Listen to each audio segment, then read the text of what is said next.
Easy steps to make a transaction on Pine Labs POS. Step 1. Press any button to go to User menu.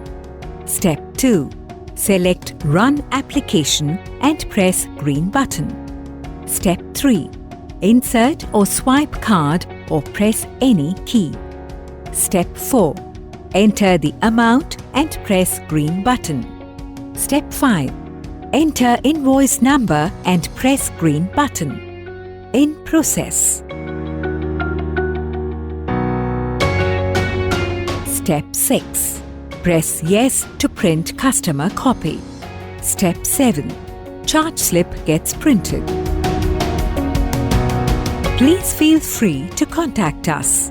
Helpline number 0120 4033 600. Email plutus.support@pinelabs.com.